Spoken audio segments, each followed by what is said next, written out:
I have a friend, and he was telling me that I am so excited about PRP ego, and after 6 months he told me कि बहुत ही बेकार concept है PRP का। PRP अगर हम years में देते हैं ऑन मतलब 50-50 है, वो कभी आपके इफेक्ट अच्छा दे सकता है, कभी बेकार दे सकता है। बहुत सारे लोग होते हैं जो कि प्रेफर करते हैं कि हम पार्लर जा कर के करा लें, और बहुत सारे ऐसे सैलून्स हैं जहाँ पे वो मास्क एलईडी लाइट वाला कॉन्सेप्ट भी स्टार्ट कर दिया है और वो उसको भी हाइड्रा फेशियल का नाम देते हैं। तो ऐसी मिसकंसेप्शन से हमें कैसे पता चले कि क्या हाइड्रा फेशियल है और क्या। तो मैंने देखा कि पीआरपी स्किन पे भी होती है, और वो कुछ वैम्पायर फेशियल कहते हैं कि वो भी होता है कुछ। तो like what is it, will you please elaborate. PRP is like platelet rich plasma. ठीक है, ये लाइक ट्यूब होता है जिसमें मैंने आपका ब्लड लिया, एक मशीन है सेंट्रीफ्यूज, उससे हम सेंट्रीफ्यूज करके प्लाज्मा डिफरेंशिएट कर लेते हैं। कुछ लोग कहते हैं कि हाइड्रा फेशियल नहीं कराना चाहिए, उससे स्किन लूज हो जाती है। Hydra facial is not a facial, it's a treatment जिसमें it includes cleansing, exfoliation and hydration. तो होम्योपैथी का जो रिजल्ट होता है वो बहुत ज़्यादा टाइम टेकिंग और टाइम कंज्यूमिंग प्रोसेस होता है, and people they lose their patience कि कुछ नहीं हो रहा है। Let's say I have thyroid and I want to get rid of it. So अगर I am going to a homeopathy doctor, तो ही और शी विल टेल मी कि यार ठीक हो जाएगा, टेंशन मत लो आप, बस आपको ना सब्र रखना है और आपको दवाइयाँ खानी है। और वो दवाई के रूप में मुझे 10 बॉटल्स दे देंगे, 4 मीठी गोलियाँ, 4 बड़ी गोलियाँ, 4 सिरप कि इसको पानी में मिला के पियो, ये पियो, आप मिस मत करो, ये करो। तो सिंस आप एक होम्योपैथी डॉक्टर हो, तो आप ये चीज़ प्लीज़ क्लियर करो और ये चीज़ मुझे भी बताओ कि क्या जो हम सब्र वाला टाइमलाइन लेते हैं एज पेशेंट्स, वो क्या एक्चुअली में फ्रूटफुल होता है। देयर इज़ अ थिंग कि वी आर क्लासिकल होम्योपैथ और वी आर अ पॉलीपैथी वाला फिजिशियन। तो क्लासिकल में we only give the small amount of medicine, क्योंकि वी नो कि पेशेंट नहीं लेगा, वो ब्लॉकेज ओपन करे जाते हैं जिसकी वजह से हम सारी चीज़ों को एक्सेप्ट कर पाएँ, डिजीज़ को निकाल पाएँ। तो जो शादी वाला जो फैक्टर बोला, तो हार्ट चक्र से रिलेटेड है वो। Hello Mayuri, how are you. I am good Janvi, how you? I am also good. जब मैंने आपसे ऑफ द कैमरा बात की थी, मेरे को आपसे एक फ्रेंडशिप वाला कनेक्शन फील हुआ था, जहाँ पे actually when it comes to treatments and everything, you should have that connection and that transparency with your doctors. And that is the reason I thought of having a podcast with you, ekdam unfiltered conversation about a lot of things, which includes myths and a lot of facts also. So let's just dive in. सबसे पहले आप मेरी audience को अपना introduction दे दो। Okay, hi, I am Dr. Mayuri and I am a homeopathic and cosmetologist specialist. And first of all, thank you, Janvi, for calling me here. I am very grateful to be here. Thank you. नहीं नहीं, it's completely fine, because मैंने start ही इस note पे किया कि जब मैंने आपसे बात की थी of the camera, because you don't feel this connection with everybody, right. तो मुझे आपके साथ ये कनेक्शन फील हुआ कि मैं आपसे अच्छी तरीके से बात कर रही थी, कोई ऐसा प्रेशर नहीं था या कोई ऐसी जजमेंट्स नहीं थी। I am not disrespecting doctors out there, but आपके साथ बात करके मुझे ना एकदम बहुत बहुत अच्छा सा फील हुआ था। तो दैट इज़ द रीज़न मैंने सोचा कि आप परफेक्ट पर्सन हो बहुत सारी मिथ्स को बस्ट करने के लिए और बहुत सारे फैक्ट्स को हाईलाइट करने के लिए। तो सबसे पहले मैं आपसे ये पूछना चाहूँगी कि आप बताओ कि जैसे हाइड्रा फेशियल आजकल बहुत ट्रेंड में चल रहा है। लोग कहते हैं कि रेड कारपेट फेशियल है वो, या कुछ लोग कहते हैं कि हाइड्रा फेशियल नहीं कराना चाहिए, उससे स्किन लूज़ हो जाती है। तो आप मुझे बताओ कि हाइड्रा फेशियल क्या है, कौन से एज ग्रुप में करानी चाहिए, नहीं करानी चाहिए, कौन से स्किन टाइप में करानी चाहिए, everything related to that. See, first, Hydra facial is not a facial, it's a treatment जिसमें it includes cleansing, exfoliation and hydration. And इसका कोई साइड इफेक्ट नहीं है। लाइक हाइड्रा में क्या होता है कि हम पहले स्किन को क्लीन करते हैं, देन एक्सफोलिएट एंड हाइड्रेशन। इसमें हम पेशेंट को, जो भी पेशेंट हमारे पास आता है, उसको हम उसकी स्किन के अकॉर्डिंग ही सीरम इन्फ्यूज़ करते हैं, क्लीन करते हैं और उसको हाइड्रेशन प्रोवाइड करते हैं। एंड इसका कोई भी डाउन टाइम नहीं है। एंड कोई भी स्किन हो, like if you have acne prone skin, तो we will give you the serum जो एक्ने प्रोन स्किन के लिए होंगे। अगर आप किसी भी सैलून या पार्लर में जाते हो, they give you the facial, like वो ब्रांड्स अलग होंगी लेकिन आपकी स्किन के अकॉर्डिंग वो आपको कोई चीज़ नहीं देते। सो इट्स अ फेशियल, लेकिन हाइड्रा इज़ अ ट्रीटमेंट। अगर हम इसको बार बार कराते हैं तो ये क्या करते हैं, हमारी स्किन को नरिशमेंट प्रोवाइड करता है, एंड आफ्टर 2 और 3 ट्रीटमेंट्स के बाद you will see a drastic change in your skin. And जैसे आपने पूछा कि कौन सी एज ग्रुप में हम ये करा सकते हैं, लाइक आफ्टर 20 और 21 एज ग्रुप के बाद we can go for hydra treatment. इसका कोई साइड इफ़ेक्ट नहीं है, कोई डाउन टाइम नहीं है, and it's a very very safe treatment in cosmetology. Okay, तो जैसे आपने बोला कि 21-22 साल के बाद हम करा सकते हैं इसको, और मतलब ये पूरा कस्टमाइज सेट ऑफ वर्क्स मैं कहूँगी है कि आपको कौन से स्किन टाइप में किस तरीके का चीज़ वो करते हैं। बट बहुत सारे लोगों से मैंने सुना है कि हाइड्रा फेशियल कराने के बाद स्किन लूज हो जाती है। नो, हाइड्रा फेशियल में like there are so many steps, जिसमें हम आपको there is a procedure called ultrasound skin, जिसमें हम आपकी स्किन को अल्ट्रासाउंड इफेक्ट देते हैं जो कि आपकी स्किन को इनहेंस करता है। तो लूजनिंग इफेक्ट कुछ नहीं है, like we just did cleansing exfoliation, जिसमें हम केमिकल पील भी देते हैं, अदरवाइज कुछ एक्सटर्नल क्रीम्स होती हैं या स्क्रब्स होते हैं, हम उनको यूज़ करते हैं। तो स्किन टाइटनिंग ही होगा उससे, लूजनिंग का कोई सवाल ही नहीं है, क्योंकि कोई भी उसमें ऐसा प्रोसीजर ही नहीं है जो स्किन को लूज़ करेगा। लाइक आपकी मसाज, फॉर एग्जांपल अगर हम हाइड्रा करते हैं तो उसमें आपका मसाज इज़ अ स्टेप, उसमें आपकी मसाज की जो भी डायरेक्शंस होती है वो आपकी स्किन को लूजनिंग नहीं टाइटनिंग्स ही देंगी। बहुत सारे मास्क होते हैं, बहुत सारी अदर ट्रीटमेंट्स उसमें स्टेप्स होते हैं जो कि हमारी स्किन को टाइटनिंग इफेक्ट देते हैं, एंड एक ट्रीटमेंट के बाद हमें ड्रास्टिक चेंज नहीं दिखेगा। You have to take like 3 to 4 sessions, जिसमें आपको इफेक्ट दिखेगा जो कि स्किन टाइटनिंग भी उसमें इंक्लूड होगा। और हाइड्रा फेशियल का क्या प्राइस रेंज है, कि मतलब अफोर्डेबिलिटी की अगर हम बात करें? Like minimum to minimum is 4,000 and maximum is like 6 to 7,000। अच्छा, मतलब 7,000 के अंडर आपकी एक सिटिंग आ जाएगी हाइड्रा की, जो कि 3 से 4 महीना चलती है, अगर आप आफ्टर केयर अच्छा करो तो, है ना? तो और जैसे hydra facial, why hydra facial only? Market में और भी बहुत सारे ऐसे, जैसे बहुत सारे लोग होते हैं जो कि प्रेफर करते हैं कि हम पार्लर जा कर के करा लें, और बहुत सारे ऐसे सैलून्स हैं जहाँ पे वो मास्क एलईडी लाइट वाला कॉन्सेप्ट भी स्टार्ट कर दिया है, और वो उसको भी हाइड्रा फेशियल का नाम देते हैं। तो ऐसी मिसकंसेप्शन से हमें कैसे पता चले कि क्या हाइड्रा फेशियल है और क्या ऐसे सैलून्स में? सी हाइड्रा में एक स्टेप नहीं होता, like there are 10 to 16 steps, जिसमें एलईडी मास्क जो आपने मुझे बोला, and it's a part of hydra जिसको हम बिल्कुल एंड में देते हैं according to patient skin need. ठीक है, और हाइड्रा ट्रेंडी इसलिए क्योंकि ये एक मशीन के थ्रू हो रहा है, मेनली जो स्टेप्स हैं वो मशीन के थ्रू हो रहे हैं। सैलून्स क्या करते हैं, मशीन बाय की and just dead on a patient face. उसमें क्या होता है, देयर इज़ अ स्टेप जो कि एक्सफोलिएशन के लिए होता है और एब्रेशन के लिए होता है। तो उसमें हमें प्रेशर लगाना होता है, वो वाला जो पार्ट होता है वो बहुत ज़्यादा सेंसिटिव होता है, जो कि हम सैलून में नहीं कर सकते, बिकॉज हमारे फेस पे कैपिलरीज हैं, नर्व्स हैं, वो आप अगर ज़्यादा प्रेशर डालोगे तो वो कहीं ना कहीं साइड इफ़ेक्ट दिखाएगा।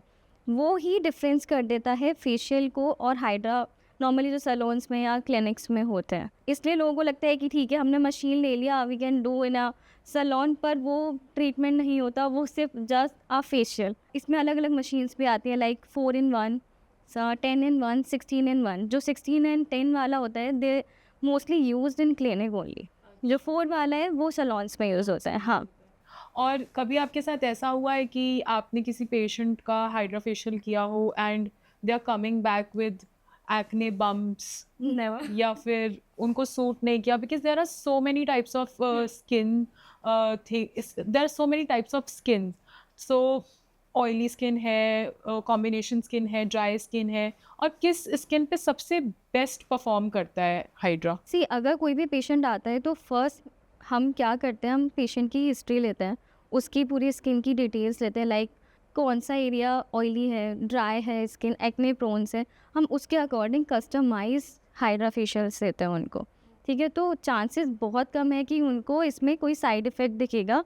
अगर उसके बाद हम कुछ चीज़ें फॉलो करने के लिए बोलते हैं, वो फॉलो नहीं करते हैं या कुछ ऐसी चीज़ लगाते हैं जो उनकी स्किन के अकॉर्डिंग नहीं है, then they can face other complications, but not because of hydra. जो भी उन्होंने यूज़ किया है उसके वजह से, लाइक हाइड्रा का there is no side effect, totally safe, because non invasive है, just a cleansing and exfoliation जो कि आपकी स्किन के अकॉर्डिंग हो रहा है। डिफरेंस बस इतना है कि आपने सैलून में जस्ट जाके क्लीन करवा लिया, कस्टमाइज़ नहीं था। क्लिनिक में आके आपने अपनी स्किन के अकॉर्डिंग कस्टमाइज़ करा के चीज़ों को अप्लाई किया है, क्लीन किया है एंड सीरम्स दिए हैं। सीरम्स इन्फ्यूज़ हो रहे हैं, लाइक ऐसा नहीं कि सुपरफिशियली लगा दिया, वो इन्फ्यूज़ किए जा रहे हैं, हाइड्रेशन दिया जा रहा है जिसको लॉक किया जा रहा है फॉर अ लॉन्ग मतलब स्किन टाइप के अकॉर्डिंग। और एक चीज़ मुझे आपसे ये भी पूछनी थी, मतलब एकदम से मेरे को ख्याल आया इस चीज़ का कि जैसे हाइड्रा कराने के बाद क्या स्किन में कलर में चेंजेस आते हैं, मतलब लाइटर शेड हो जाता है थोड़ा सा कंपैरेटिवली, कितना शेड लाइट हो जाता है स्किन? लाइटर नहीं बोलूँगी, मैं बोलूँगी कि क्लियर हो जाता है, ग्लो आ जाता है, लाइक शीन आ जाता है, क्योंकि आपकी इम्प्योरिटीज़ जो वो आपके कोरियन मास्क टाइप। एग्जैक्टली और आपका एक हाइड्रा के बाद आपका कॉम्प्लेक्शन में चेंजेस नहीं आएंगे।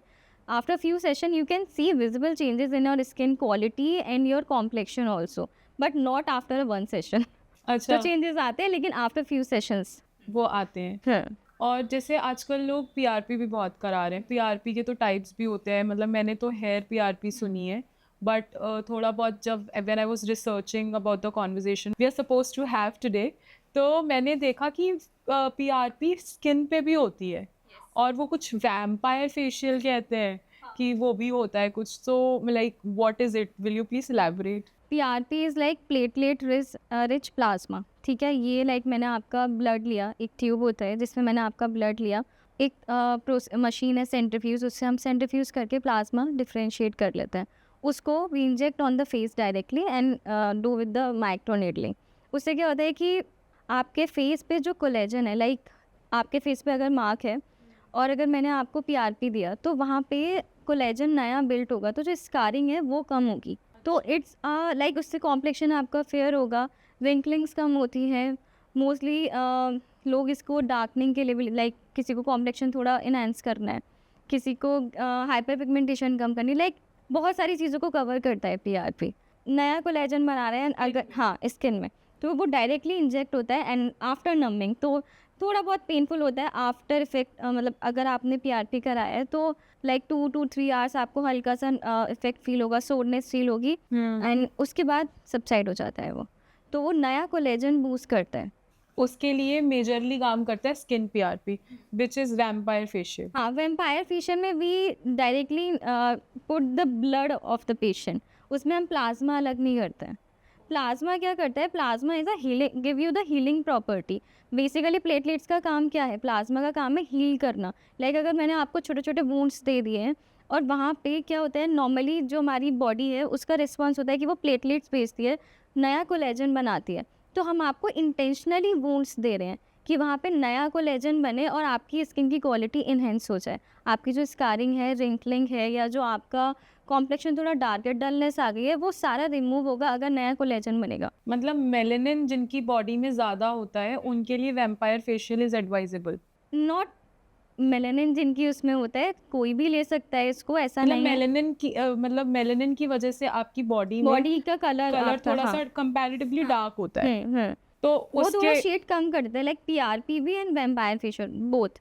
वो अच्छा। आपका जो कॉम्प्लेक्शन है वो थोड़ा 1 या 2 शेड कर देता है, चेंजेस करता है, बट वही एक सेशन के बाद आपको बहुत ड्रास्टिक नहीं, but you can see the result. Results, हाँ, विजिबल रिजल्ट्स। ठीक है। और हेयर पीआरपी भी बहुत लोग कराते हैं कि मतलब I have a friend and he was telling me that I am so excited about PRP वो, and after 6 months he told me कि बहुत ही बेकार कॉन्सेप्ट है PRP का। कुछ PRP? हाँ, हेयर PRP का कुछ नहीं होता, it's just so stupid of me to even think of this, और मैंने जा कर के करा ली, जबकि उसके बाल बड़े अच्छे हैं, इतने बढ़िया बाल, मतलब यूजुअली लड़कों में होते हैं, यूजुअली लड़कों में मतलब होता है ना कि वॉल्यूम बाल होते हैं ऑलरेडी, और उसके बहुत अच्छे बाल थे भी, बट ही वाज लाइक मुझे एक्सपेरिमेंट करना है and I want to just get it done, and I was like ठीक है, करा के बताना कैसा है, मैं भी देख लूँगी। फिर उसके बाद when after 6-7 months, as I told you, उसने मुझसे बोला कि यार ये तो बहुत ही बेकार सा कॉन्सेप्ट है, कुछ नहीं होता, मेरे तो बाल वैसे के वैसे ही हैं। तो you tell me like what is hair PRP also? See, there are 2 treatments, hair PRP and GFC, hair GFC. Personally, I love GFC. GFC is growth factor concentrate.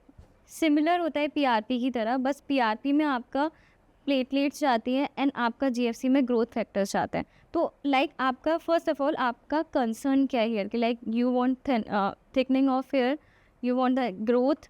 ये चीज़ देखते हुए हम सजेस्ट करते हैं कि आपको जीएफसी कराना चाहिए या पीआरपी। मैं सजेस्ट करती हूँ कि जीएफसी आप कराओगे तो आपको ओवरऑल इफेक्ट ज़्यादा अच्छा मिलेगा, क्योंकि ग्रोथ फैक्टर्स जा रहे हैं आपके स्कैल्प पे। लाइक सेम प्रोसीजर है, मैंने आपका ब्लड लिया, उसमें से प्लाज्मा डिफ्रेंशिएट करके like inject in your scalp and we can do microneedling afterwards. उसमें क्या होता है कि आपके जो ग्रोथ फैक्टर्स हैं वो डायरेक्टली आपके स्कैल्प पर इंजेक्ट किए जाते हैं और साथ में माइक्रोनीडलिंग दी जाती है। जो आपके फॉलिकल्स ब्लॉक हैं उनको वो ओपन करता है और आपका ब्लड सर्कुलेशन बढ़ाता है। ग्रोथ फैक्टर्स आप ऊपर से दे रहे हो उनको स्कैल्प को, ठीक है। तो वो कहीं ना कहीं पीआरपी से ज़्यादा इफेक्टिव है। पीआरपी अगर हम हेयर्स में देते हैं ऑन मतलब 50-50 है, वो कभी आपके इफेक्ट अच्छा दे सकता है, कभी बेकार दे सकता है। बट जीएफसी में देर आर मोर चांसेस कि वो आपको अच्छा इफेक्ट देगा, क्योंकि ग्रोथ फैक्टर डायरेक्टली आपकी स्कैल्प पे जा रहे हैं। तो कंपैरेटिवली दोनों में से सेफ ऑप्शन क्या है और रिलायबल ऑप्शन क्या है? Both are safe but reliable, according to me, is GFC. Like I have seen good results from GFC only. तो in like alopecia also बहुत ज़्यादा baldness है. I have many patients जिनको baldness है and they are like hopeless, अब नहीं आएगा.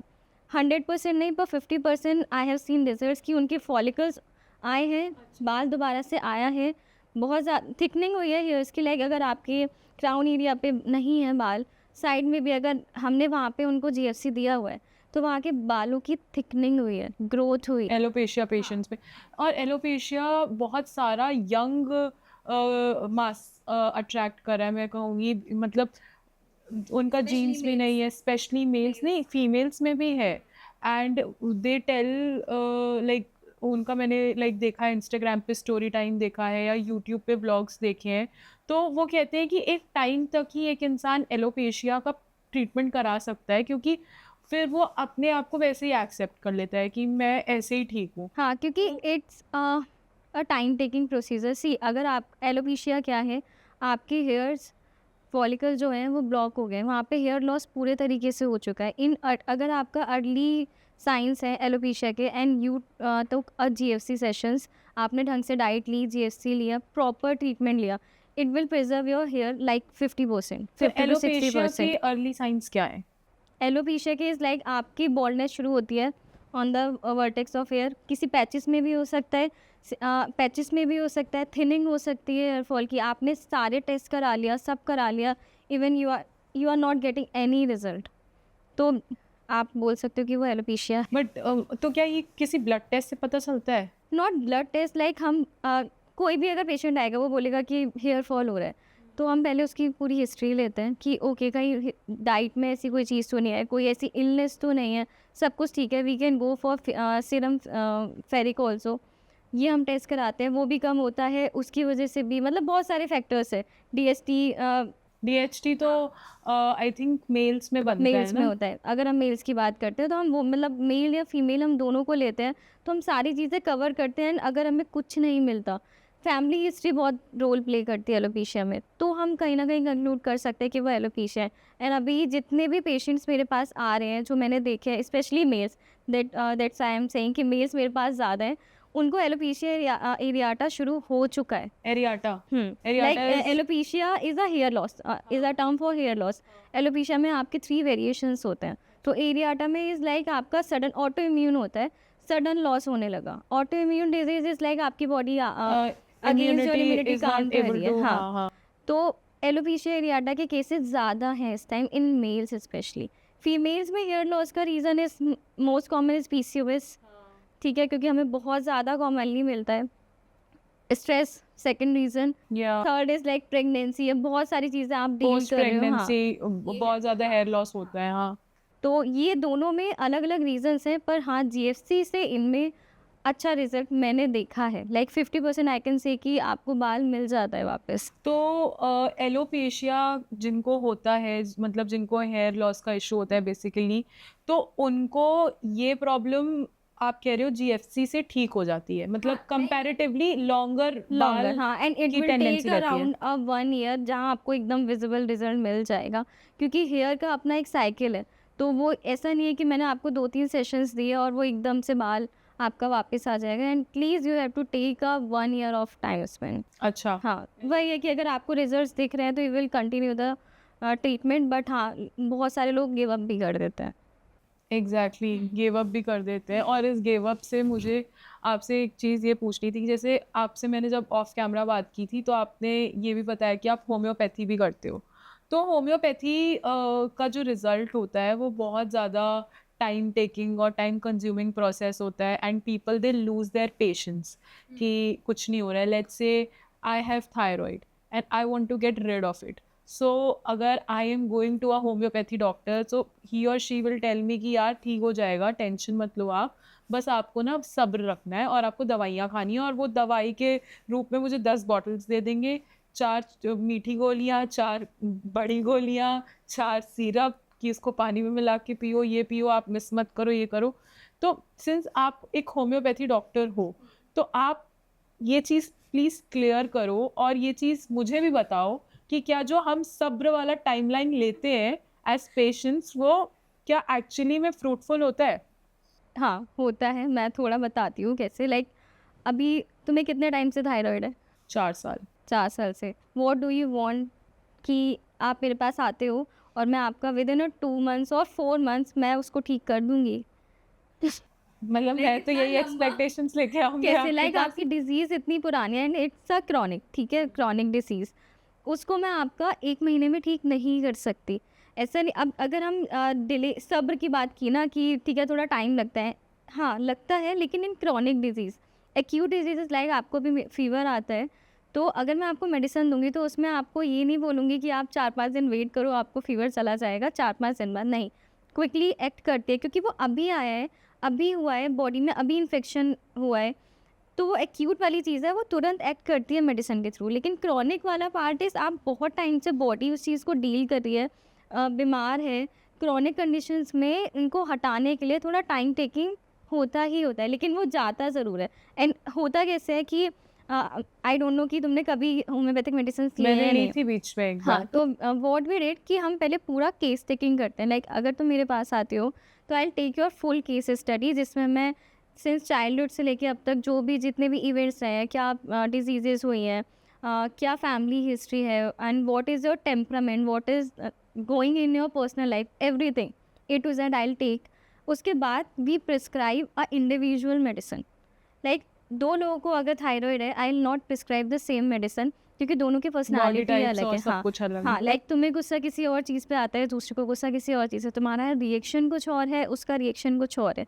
तो we study the personality, your behaviour, everything with disease also. उसके बाद हम एक मेडिसिन देते हैं, तो वो आपके मेंटल पेन पे भी काम करता है, वो फिजिकल पे भी काम करता है। तो मेंटल और फिजिकल को डील करने के लिए, ठीक करने के लिए टाइम तो चाहिए, इसलिए वो रूट कॉज हटाती है। Root cause analysis is something which I can understand but वो 10 बॉटल्स वाला कॉन्सेप्ट मुझे ऑनेस्टली समझ में नहीं आता है होम्योपैथी में। And that is the reason people actually back off when it comes to homeopathy, क्योंकि उन्हें लगता है कि यार हम उठ के ना थायराइड की एक सुबह वाली दवा खा लेंगे, बट ये 4 दवाएं, क्योंकि यार सबकी लाइफ इतनी ज़्यादा, मयूरी आप देखो बिजी है, ये लाइक है, वो है। सब सारे फिजिशियंस, सारे डॉक्टर्स इतनी सारी मेडिसिन नहीं देते हैं। So far I have met a lot of doctors who are concerned with homeopathy वाला डिपार्टमेंट।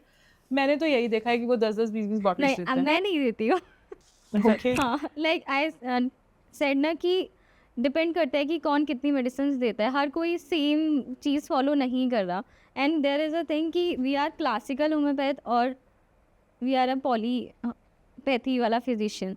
तो क्लासिकल में we only give the small amount of medicine, क्योंकि वी नो कि पेशेंट नहीं लेगा बहुत सारी, लाइक 3 बार 4 बार, और फिर वो अलग से डाइल्यूशंस एंड ऑल। तो ये डिपेंड करता है कि आप किस डॉक्टर के पास जा रहे हो। सारे डॉक्टर्स आपको इतनी सारी मेडिसिन नहीं देंगे। मतलब आप सही बोल रहे हो कि हर डॉक्टर का अपना तरीका होता है। तो मेरे हिसाब से मुझे ऐसा भी लगता है कि हर इंसान का भी अपना तरीका होता है। But what I truly believe in कि आपको थायराइड से, स्ट्रेस मैनेजमेंट से, जिस भी चीज़ से डील करना है when it comes to your hair, skin and whatever on the outer appearance और इनसाइड ऑल्सो जो स्ट्रेस वगैरह हम लेते हैं, everything is related to your gut health also. बिल्कुल। लाइक आई बिलीव ये जितनी भी डिजीज़ेज़ हैं, there is a thing healing, ठीक है? अगर आपको कोई भी डिजीज़ है, इन होम्योपैथी वी बिलीव कि आपकी हर चीज़ माइंड से, स्ट्रेस से ही आ रही है, इसलिए तो हम सारा केस टेकिंग एंड ऑल कर रहे हैं। हम रूट कॉज़ ढूँढते हैं कि ऐसा क्या इंसिडेंट हुआ आपकी लाइफ में कि आपको ये वाली डिज़ीज़ आई है। लाइक हम बोलते भी हैं कि खुश रहना चाहिए, खुश रहने से चीज़ें ठीक रहती हैं। एंड ऐसे बहुत लोग हमने देखे हैं जो बहुत खुश हैं, ऑप्टिमिस्टिक हैं, उनकी लाइफ, उनको बीमारियाँ कम हैं। तो क्या होता है कि आपने फॉर एग्ज़ाम्पल कोई भी स्ट्रेस आया लाइफ में, आपने उससे कोप अप कर लिया, सब कुछ कर लिया और आपको लग रहा है आप ठीक हो। नहीं, लेकिन एक सर्टेन टाइम के बाद ना आपकी बॉडी रिएक्ट करने लगती है। एंड जैसे तुमने बोला कि गट, सबसे पहले हमारा गट रिएक्ट करता है उन चीज़ों में। एंग्जाइटी जो हमें होना शुरू होती है, लाइक एंग्जाइटी बहुत कॉमन है आज के टाइम में। एवरीबडी इज सेइंग कि हमें एंग्जाइटी होगी, पैल्पिटेशंस होगी, सबको कहीं ना कहीं माइन्यूट लेवल पर एंग्जाइटी वाला इशू है। तो अगर आप ढंग से हील नहीं हुए हो, वो आपके पहले गट पे रिएक्ट करता है। आईबीएस हो जाएगा, लूज मोशंस हो रहे हैं, डायरिया हो रहा है, एक अजीब सी पैल्पिटेशंस वाली फीलिंग हो रही है। ये सारी चीज़ें आपकी अनहील्ड चीज़ों की वजह से हो रहा है। तो आई वुड से कि अगर आपने चीज़ों को हील कर लिया है, तो आपको ना तो वो बीमारी होगी, ना आपको वो गट जो हम बोल रहे हैं कि गट इश्यूज एंड ऑल, वो भी नहीं होगा। Since we are talking about gut and mind, जैसे आपने अभी बोला, तो what according to you is the best practice for healing? According to me, like for me, healing करने के लिए you need to talk yourself, like self talk, जिसमें मैं बहुत बिलीव करती हूँ। क्योंकि हम लोग को ये पता है कि ये प्रॉब्लम है, बहुत हर किसी की लाइफ में बहुत सारे स्ट्रेस एंड प्रॉब्लम्स हैं, लेकिन उनको डील कैसे करना है हमें पता ही नहीं, क्योंकि हम बहुत सारी चीज़ों से डील करते हुए उन थॉट्स में इतने बिजी हो जाते हैं कि हम भूल जाते हैं हम क्या चाहते हैं। तो जस्ट आई वुड सजेस्ट कि थोड़ी देर 5 मिनट के लिए अपने आप से बात करना बहुत ज़रूरी है।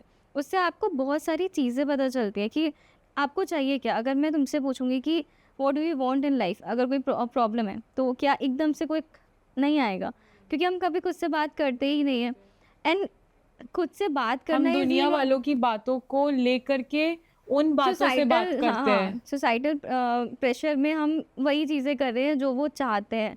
हम अगर सेल्फ टॉक करते हैं तो उसमें हमें इनर सेल्फ, लाइक जो हमारा चाइल्डहुड वाला पार्ट है ना, हम उससे इंटरेक्ट करते हैं। एंड मैंने बहुत सारी कुछ प्रैक्टिसेस ऐसी देखी हैं जिसमें कुछ टेक्निक्स ऐसी हैं जिसमें हम अपने चाइल्डहुड वाले इनर सेल्फ से बात करते हैं। चाइल्डहुड ट्रॉमास, हाँ, तो वहाँ आपका सिर्फ चाइल्डहुड ट्रॉमा क्लियर नहीं होता, जो अभी आप चीज़ें फेस कर रहे हो या जो भी आपने चीज़ें बचपन में फेस की हैं, हमारी आइडेंटिटी वही बनाता है। तो आप वो सब चीज़ें वहाँ जाके डील करते हो, खुद से बात करते हो, तो वो कहीं ना कहीं रिजॉल्व होती है एंड बहुत रिलैक्स फील होता है। आई वुड से कि एक बार ज़रूर ट्राई करना।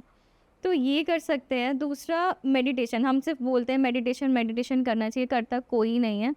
एंड मेडिटेशन का मतलब ये नहीं है कि बिल्कुल शांति जगह में जाओ और कोई नॉइज़ नहीं होना चाहिए, कोई थॉट नहीं आना चाहिए। जस्ट क्लोज योर आइज़, जो थॉट आ रहा है उसको आने दो, जो फील कर रहे हो उसको फील होने दो। मैंने पता है मेडिटेशन ट्राई किया था एक बार। मैं बहुत ही, एक दिन मैं बड़ा परेशान थी, तो मैंने कहा कि I was very emotional that day, तो I thought of doing it घर पे, कुछ ऐसा कृष्णा फ्लूट लगा करके, और मैंने उसको चला करके यूट्यूब म्यूज़िक पे ऑन करके, and I just sat down peacefully, और उसमें एकदम बैठ के वो करा। आप लिटरली विश्वास नहीं मानोगे, 5-7 मिनट तो मुझे बहुत प्रॉब्लम हो रही थी वो सेंटर, अपने माइंड को, मतलब वो कहते हैं ना कि एकदम से सेंटर में आने के लिए कि अच्छा अलाइनमेंट हो, कि मैं 5 मिनट चुपचाप से आंख बंद करके बैठूं, क्योंकि 5 मिनट में भी थॉट्स हो पाएगा मुझसे, मैं तो कर ही नहीं सकती, मैं तो कभी ट्राई नहीं किया।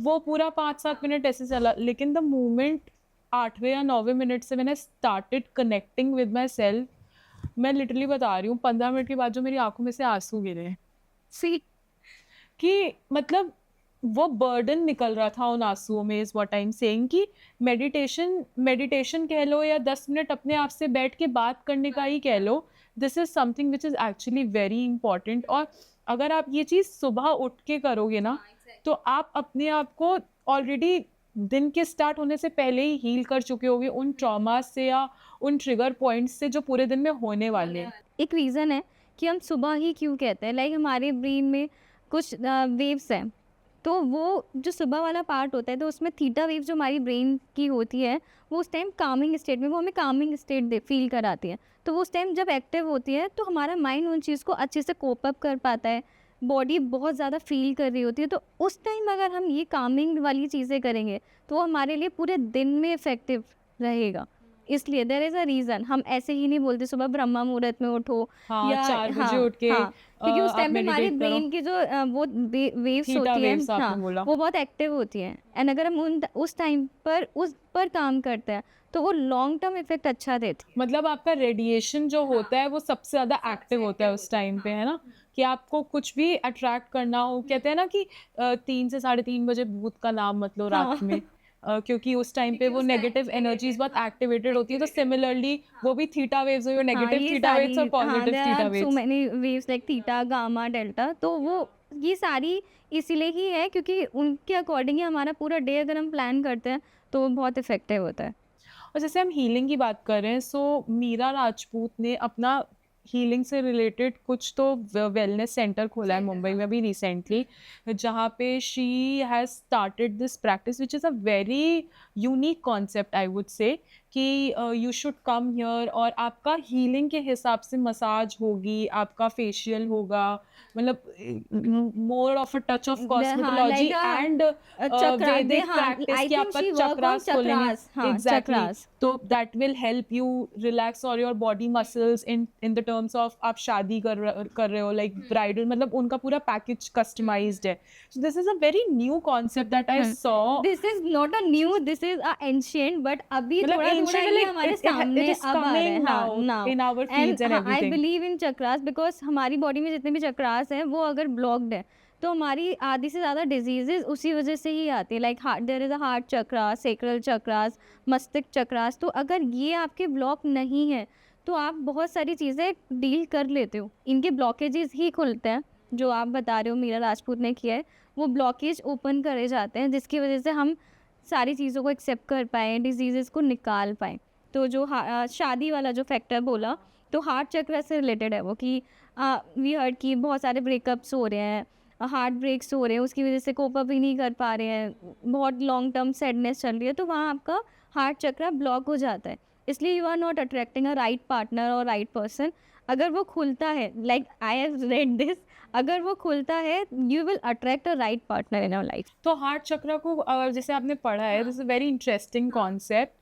तो ये कैसे खोलते हैं? With some exercises and massages. Like जो हम योगा भी करते हैं ना, योगा हमें क्यों हील करता है, क्योंकि योगा अगर हम पूरा एक सेशन उठा के देखते हैं तो वो हमारे सारे चक्रास पर ही काम कर रहा है। वो ब्रीदिंग टेक्निक्स एंड पोस्चर दोनों चीज़ें हमारे चक्रास को खोलती हैं जब वो ओपन होती है जो एक्टिवेट ब्लॉकेज। करती हाँ, हैं, हाँ, तो आपकी सराउंडिंग ऑलरेडी वैसे हाँ, मैग्नेट वैसे की ही तरह काम करने लग अट्रैक्ट करने जाती है। लगता है। हाँ, this is a very beautiful thing यार, ये चक्रा वाली एंड बात दिस तो इज आयुर्वेद। मतलब मुझे हार्ट चक्रा वाली बात नहीं पता थी कि वो भी लाइक बंद इट्स एन होता है। एग्जाम्पल, हार्ट चक्रास और भी होते हैं, तो हार्ट चक्रा का मतलब मैंने एग्जाम्पल दिया है कि ये इस तरीके से काम करता है।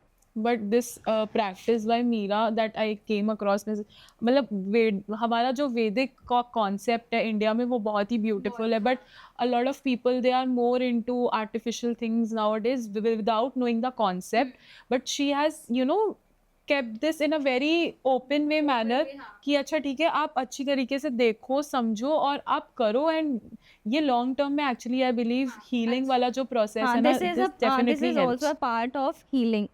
इसलिए हम बोलते हैं डू योगा। योगा बस लोग कर रहे हैं लेकिन योगा का कॉन्सेप्ट नहीं पता किसी को, and this is the concept behind yoga, या चक्रास। मयूरी, आपके पास बहुत सारे जेंजी पेशेंट्स भी आते होंगे, है ना? तो क्या कॉमन बिहेवियरल इश्यूज आप देखते हो उनमें, क्योंकि आप पीडियाट्रिशियन भी हो, जब मैंने आपसे ऑफ द कैमरा बात की थी तो आपने बताया कि आप मॉडर्न पेरेंटिंग स्टाइल्स को भी देखते हो, बट ऐसे कौन से कॉमन बिहेवियरल इश्यूज हैं जो आप टैकल करते हो? ओके, कुछ एग्जाम्पल्स के साथ आप बताना चाहोगे? See in my clinic I have seen autism, ADHD and anxiety is very common in Gen Zs. उनको पता नहीं है एनजाइटी क्या है, बट दे आर लाइक हमें एनजाइटी हो रही है। Depression and heart breaks also जो हमें लगता है कि हमारे वाली एज में नहीं, उनके में बहुत ज़्यादा है। They don't know how to deal with it, और वो बहुत, एज यू सेड कि बहुत सेंसिटिविटी बढ़ गई है। पेरेंट्स बहुत सेंसिटिव बच्चों को बना रहे हैं, तो उनको ये चीज़ पता ही नहीं है कि वो कैसे डील करनी है। तो ये सारी प्रॉब्लम्स हैं जो मैं कॉमनली अपने क्लिनिक में देख रही हूँ। तो मतलब ऐसा मतलब तो जैसे कोई जेनजी आपके पास आता है जिसका हार्ट ब्रेक हुआ है, तो उसका रीज़न क्या होगा कि बॉस ने मुझे डाँटा है, या मुझे टीचर ने मार दिया, या मुझे इस लड़के ने मुझसे बात नहीं की, या वो उस लड़की से बात कर ली, लाइक क्या मेजर बिहेवियरल इश्यूज़ होते हैं मेजर जेनज़ीज़ के? बिहेवियर इज़ लाइक अटेंशन, मतलब मैं मेल और फीमेल्स दोनों अलग बोलूँगी।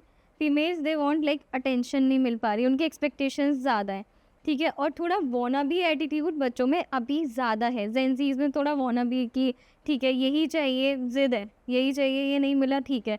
मटेरियलिस्टिक बहुत ज़्यादा है। हाँ, मटेरियलिस्टिक है, साथ में उनका रिलेशनशिप एक्सपेक्टेशंस बहुत ज़्यादा है कि नहीं, मुझे ये चीज़ ऐसे चाहिए, मुझे वैसी मिलनी चाहिए। अगर वो चीज़ ऐसे नहीं मिलेगी, they will react in aggression, मतलब मेन जो इमोशन है वो एग्रेशन ही आ रहा है उनका। तो ये कॉमनली मुझे इस वाले एज ग्रुप में दिखा है। तो मैं आपको एक केस बताती हूँ, I seen in my clinic कि there is a girl around age of 12 और 13 and very brilliant, very sensible according to her mother, कि लाइक बहुत डिसिप्लिन्ड है, बहुत ओबीडियंट है।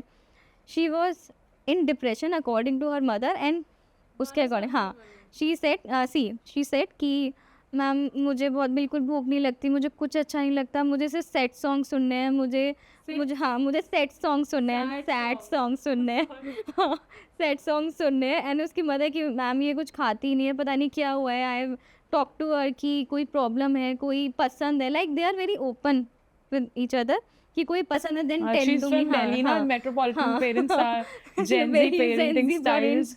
तो आई इंक्वायर्ड, तो शी सेड कि she like a guy like 10 year, हाँ 10 और 9 ईयर ओल्डर देन हर।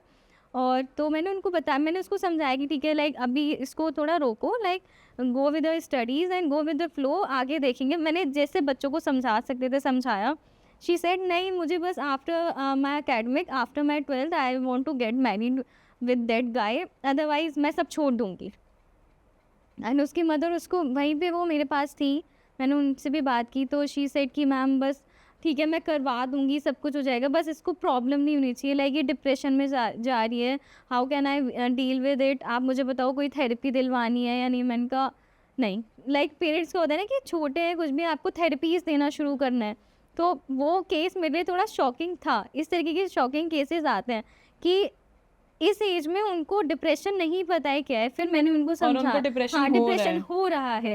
तो इट्स लाइक फैसिनेटिंग लगती हैं उन लोगों को चीज़ें, पर वो उसको डिप्रेशन बोल देते हैं क्योंकि उनको डील करना नहीं आता। एंड पेरेंट्स की जो सेंसिटिविटी है ना, वो बच्चों में ट्रांसफ़र हो रही है, वो उनको डील ही नहीं करने देते। लाइक डांटना नहीं है क्योंकि बच्चा सेंसिटिव है, वो परेशान हो जाएगा, लेकिन आपको डांटना बहुत ज़रूरी है। अगर आप यहाँ नहीं डांटोगे तो उनको लगेगा कि ठीक है, चीज़ें ऐसे ही डील होती हैं। तो यहाँ पेरेंट्स की गलती है, नॉट बच्चों की। एग्जैक्टली और आजकल जैसे जेनजीज में दे हैव दिस टेंडेंसी कि जेनजीज तो छोड़ो, आजकल जैसे बच्चे बड़े मतलब जो हमारे मतलब जो आज का यूथ है, जो पैदा हो रहे हैं बच्चे 4 साल 5 साल की उम्र में फ़ोन खोल लिया, तो उनको बहुत ऐसा अननेसेसरी ड्रामा भी पता चल जा रहा है, like they are aware about love, depression, because social media is something जहाँ पे हर चीज़ के बारे में बात हो रही है। तो उनके इंटरेस्ट लेवल के हिसाब से जो भी वो चीज़ पिकअप कर ले रहे हैं, उस चीज़ को इतना ज़्यादा एम्फेसिसाइज कर ले रहे हैं कि उसकी वजह से ना उसकी नेगेटिव रेपरकशंस भी बहुत ज़्यादा हो रहे हैं। अब जैसे हमारे एज में 4 साल में 5 साल में हमें तो मतलब 12th क्लास तक फ़ोन नहीं मिला था। कितना मतलब हम लड़ते थे, दादी का फ़ोन ले लिया, छुप-छुप के चला लिया, उसमें स्नेक लैडर गेम खेल लिया या फिर हमने ये तो मतलब अब आजकल के बच्चे ऐसे उनको हो गए नहीं हैं। पता, दे डोंट नो अबाउट दिस, कोई कौन सा एक्टिविटी गेम है, नहीं, क्या है, कुछ नहीं, कोई बस आउटडोर गेम फ़ोन नहीं। पे गेट रेडी विद मी बनाना है। 4 हुँ। साल के बच्चे 5 साल के बच्चों को रील वॉइस ओवर बना रहे हैं। तो parenting style is more of I think has converted into social media का ग्लैम कि हम सोशल मीडिया के लिए बच्चे भी पैदा कर रहे हैं। तो कहीं न कहीं वो इश्यू क्रिएट हो रहा है कि जब आपका बच्चा एक्चुअली बड़ा हो रहा है, तो उसमें वो सारी चीज़ें है ही नहीं कि वो बड़े होके अपने आप को प्रोटेक्ट कर पाए ऐसी चीज़ों से, जैसे आपने ये वाला केस बताया कि लाइक 12 साल की एंजाइटी, उम्र में हाँ, डिप्रेशन। एंजाइटी एंड डिप्रेशन अभी अगर हम देखते हैं तो नो डाउट बढ़ा हुआ है, पर उसका रीज़न भी ना हम या हमारे पेरेंट्स ही हैं, जो अभी जेनज़ीज़ के जो पेरेंट्स हैं, वो ना डील ही नहीं करने देना चाहते। उनको इमोशनली खुद ही वीक बनाना है बच्चों को। जब तक आप एक्सपोज़र में नहीं लाओगे, उनको उनकी चीज़ों पे नहीं छोड़ोगे कि go just deal with your problems, ठीक है, आप उन पे नज़र रखो, लेकिन खुद से को डील करने दोगे, तभी तो उनका ब्रॉड वो ब्रॉड पर्सपेक्टिव हाँ, होगा टुवर्ड्स आएगा, the society and exactly towards वो एवरीथिंग। आता ही नहीं है, क्योंकि उनको पता है स्पून फीडिंग हो रही है, मम्मी बोल देंगी या पापा बोल देंगे ठीक है ये चाहिए, ये हो गया, ऐसा फील हो रहा है, क्यों हो रहा है, ज़्यादा डांटना नहीं है, ज़्यादा कुछ बोलना नहीं है। तो डांट ज़रूरी है, जो कि बिल्कुल ख़त्म हो गई है, क्योंकि सेंसिटिविटी स्ट्रिक्टनेस खत्म हो गई है। बिल्कुल ही ख़त्म हो गई है। एंड स्क्रीन टाइम्स तो मुझे ही लगता है लाइक अगर पेरेंट्स बिजी है, लाइक वर्किंग मदर्स हैं, वर्किंग फादर है, कोई भी काम करना है, बच्चा रो रहा है, ठीक है, कितना भी कोई भी एज है, just give that the phone, कोई भी वीडियो चला दिया, गेम चला दिया, कि तो आप तुम खुद चुप हो ही जाओ। डैमेज कर रहे हो उनको, उनकी आई साइट वीक हो रही है, उनका आईक्यू लेवल, उनका सोचने समझने की चीज़ें भी इफेक्ट हो रही है। बेटर है आप एक कॉमिक दे दो यार, उनको कुछ पढ़ने के लिए दे दो, कोई टास्क दे दो। अगर आप बिज़ी हो ठीक है, आई नो हम बिज़ी रहते हैं, टाइम नहीं होता, पर आप उस बीच में उनको टास्क दे दो और फ़ोन मत दो, क्योंकि वो बहुत डैमेज करता है। आप हर टाइम नहीं देख सकते replace mobile phones with with books, books with और अदर गेम्स एक्टिविटीज़, या with games and all, activities. Exactly. पर ऑनेस्टली ये नहीं करते नहीं हैं, करते हैं, क्योंकि नहीं। एफर्ट्स है इसमें और वो नहीं उतना दिमाग लगाते कि ठीक है ये करना चाहिए, एंड वही उसी के साइड इफेक्ट हमारी अडल्ट आइडेंटिटी में दिखता है। नहीं, आप सही बोल रहे हो। और जो मेजर्स भी आपने बताए, अगर आजकल के पेरेंट्स लेना स्टार्ट कर दें, मतलब तो उससे कहीं ना कहीं बहुत ज़्यादा चेंज आएगा, and that is definitely needed, because हमारे जो आज के पैदा हुए बच्चे वो हमारा कल का भविष्य है। So definitely, and it was a pleasure speaking with you Mayuri, end of the camera हो चाहे ऑन द कैमरा हो, आपसे बात करके मुझे हमेशा बहुत अच्छा लगता है। So thank you so much. You took out time from your busy schedule and came here. It was amazing. Thank you so much, Janvi. Right.